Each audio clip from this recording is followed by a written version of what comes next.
નમસ્કાર, આપ જોઈ રહ્યા છે અબલ 24 ન્યૂઝ। સતલાજના બાર એસોસિએશનના નવા હોદ્દેદારોની સર્વસંમતિથી બિનહરિવરણી સભ્ય દ્વારા અભિનંદન।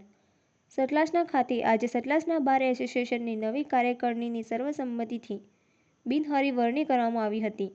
આ વરણી દરમિયાન સંસ્થાના નવા હોદ્દેદારોની નિમણૂક કરવામાં આવી, જેમાં પ્રમુખ તરીકે આર.બી. દરજી, ઉપપ્રમુખ તરીકે વી.વી. ચૌહાણ, મંત્રી તરીકે એલ.એ. મેવા તથા સહમંત્રી તરીકે એસ.એચ. પરમારની પસંદગી કરવામાં આવી।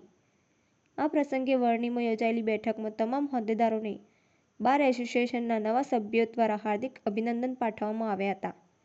સભ્યોએ નવા હોદ્દેદારો પ્રત્યે વિશ્વાસ વ્યક્ત કરતા આશા વ્યક્ત કરી હતી કે તેઓ સંસ્થાના વિકાસ અને સમાજહિતના કાર્યોને આગળ વધારવામાં મહત્વપૂર્ણ ભૂમિકા ભજવશે। નવનિયુક્ત હોદ્દેદારોએ પણ તમામ સભ્યોનો આભાર માનતા સંસ્થાની પ્રગતિ માટે નિષ્ઠાપૂર્વક કાર્ય કરવાની પ્રતિબદ્ધતા વ્યક્ત કરી હતી। અહેવાલ પ્રકાશ ઠાકોર, સતલાજના।